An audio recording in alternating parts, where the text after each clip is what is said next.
Money has three destinations. They talk about three destinations. Money can go out of you, from you, away from you in three ways. One is dhanam, is giving alms, giving to other people, right? The second way is you satisfy your own needs or you enjoy your life with the money that you have, the excess money that you have. The first one is obviously dhanam, donation. The second one comes satisfying your needs and enjoying your life. The third one is chorium. It will get stolen away from you, right? Now, if everyone in the world understands this concept of relationship with money, they will clearly know that the problem is in the excess greed. There is this word called lobham that is mentioned repeatedly in all the Puranas. They talk about how lobham can destroy you. What is common across all the bad people is they don't listen. Whether it is Ravana Asura or Duryodhana or Dusasana, you take any bad person, for example, Hiranyakasipu, he was given a sage advice by hundreds of people telling, "Arey, don't mess with him, you will die."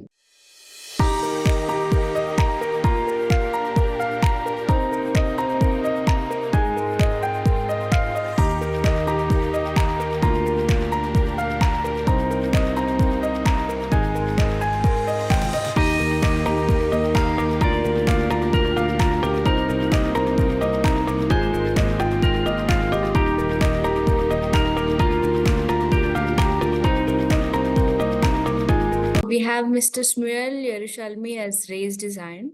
Okay, thank you very much. A very interesting and helpful, knowledgeful presentation. And I want to ask you next question. I want to ask you how ideas of Ramayana and Mahabharata can support resolution problems of poverty, hunger, and social inequality. Okay, thank you for the question.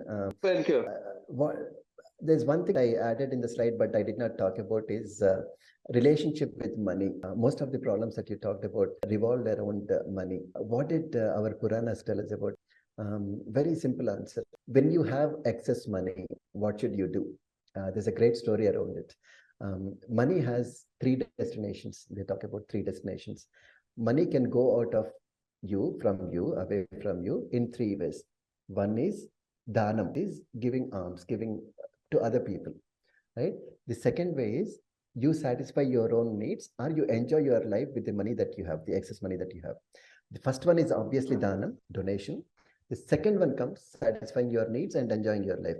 The third one is chorium. It will get stolen away from you, right?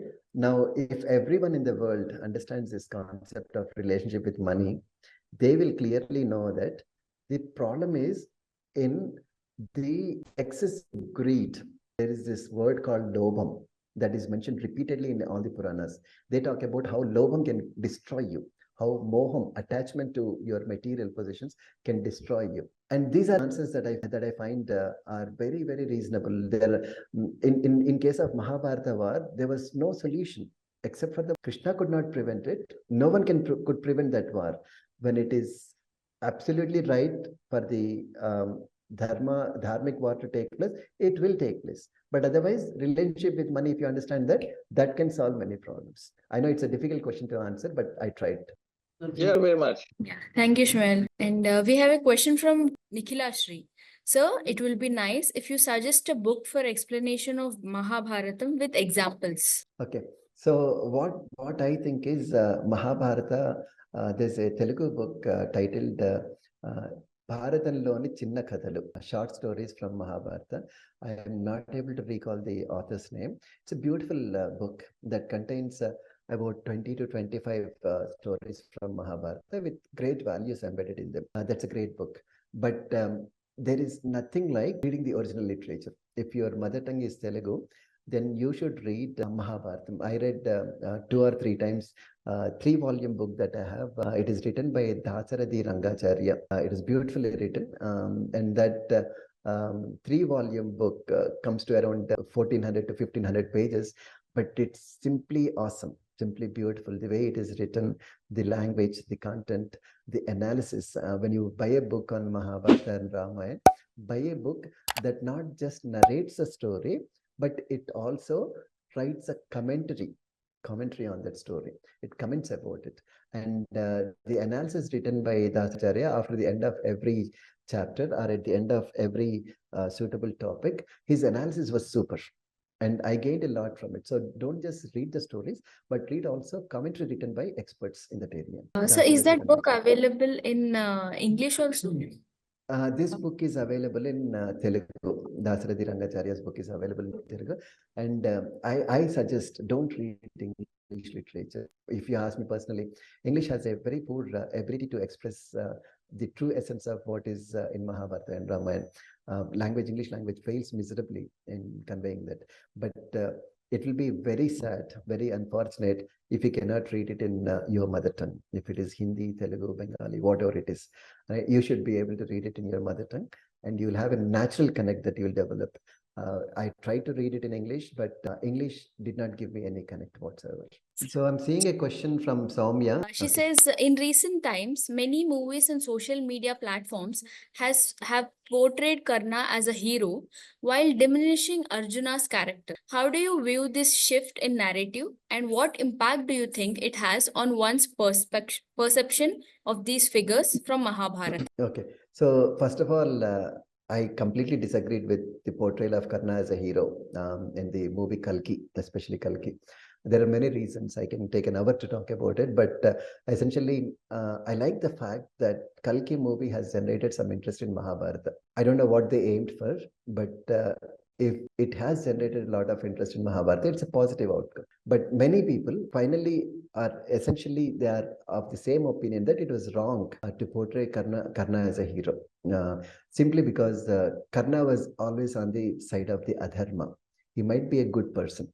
Mahabharata has a lot of stories about good people siding the adharma side. Bhishma was a great person.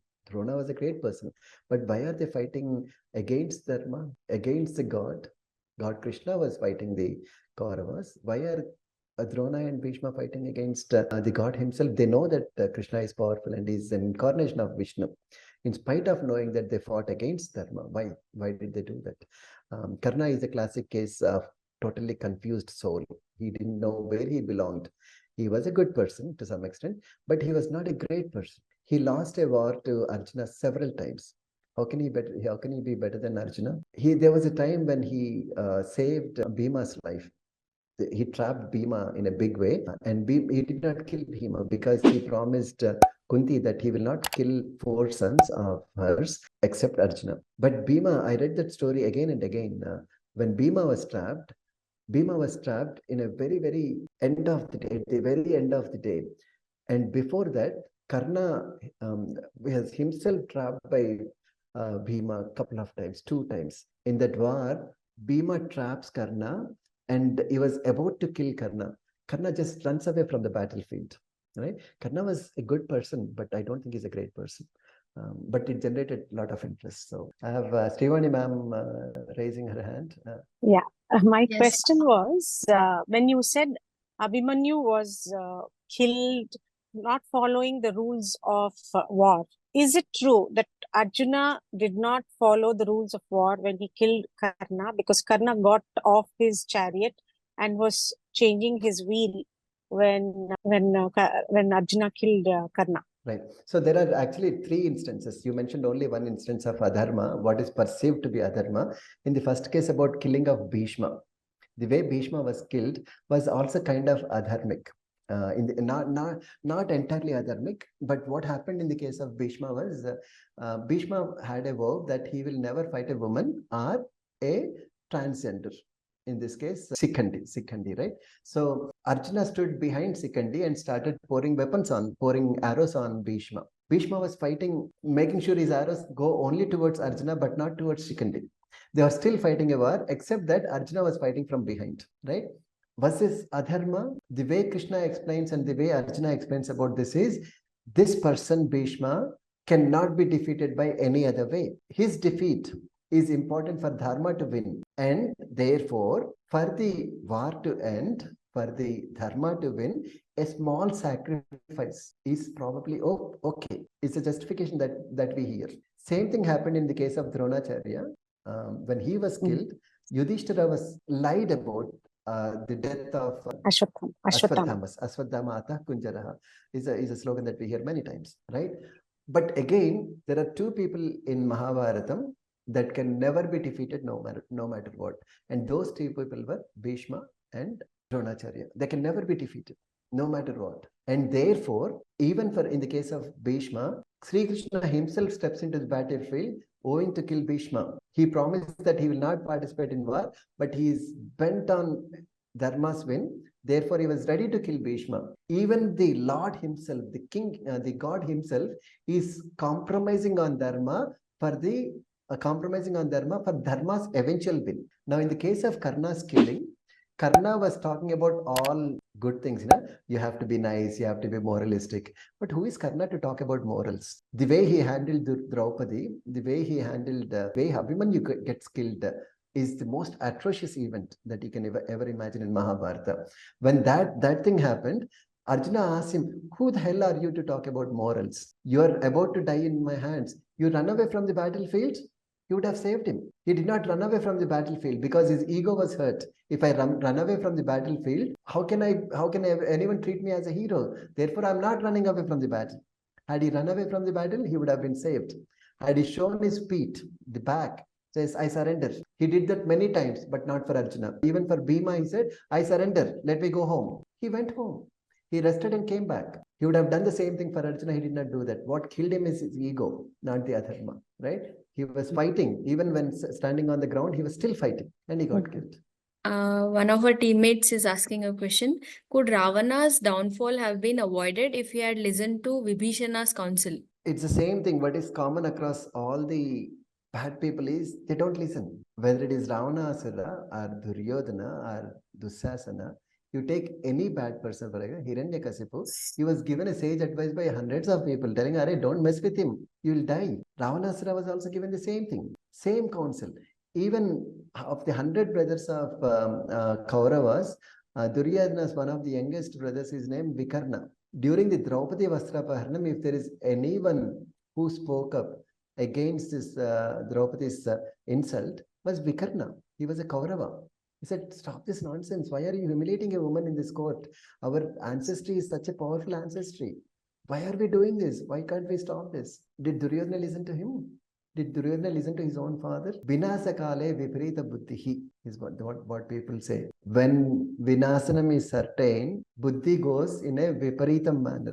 It does not listen to anyone. So again, same thing. Ravana's downfall, had he listened to Vibhishana, he would have been saved. Absolutely, he would have been saved. Rama gave him 3 warnings. Rama told him, I'll give back Sita, I'll go back home, you'll not die. He did not listen. He sent Vali's son Angad, go and convince him. Arey, listen, yaar, bach jayega. No, he did not pay any attention. Why would he pay attention when his death is going to happen very soon, right? This is a question. Any comments on the way Rama shot Bali on his back? It may look unjust, but what is dharmic lesson there? Both Vali and Sugriva had done wrongs. Why Rama still side with Sugriva? Is it just because Sugriva approached Rama first? Okay, so this is the question that is repeatedly asked when it comes to Ramayana. Why did Rama kill Vali in such a bad way? There's a simple explanation that Rama gives. I am the king, right? And you are an animal. One simple logic he gives is, you are an animal. When I go for hunting, I don't take the permission of the hunted. In case a deer or a monkey or whatever it is, I don't take their permission to kill them. Number one. Number two, I don't have to face them to kill them. I can kill them from behind a tree. In this case, Vali is an animal. Now, when Vali gets killed, Rama offers his lap for Vali to bend on.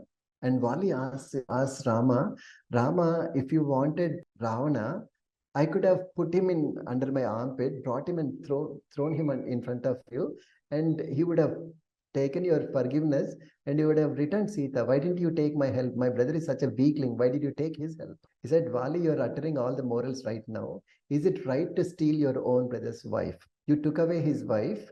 She is staying with you. You did not return to him. You did not return his wife to him. Is that right? Any person who is talking about dharma should have a right in the first place to talk about dharma. He did not have any moral right to question Rama. Right? Rama has given a number of examples. You committed a sin. And the biggest reason why Wali was killed from behind the trees is Wali had a boon.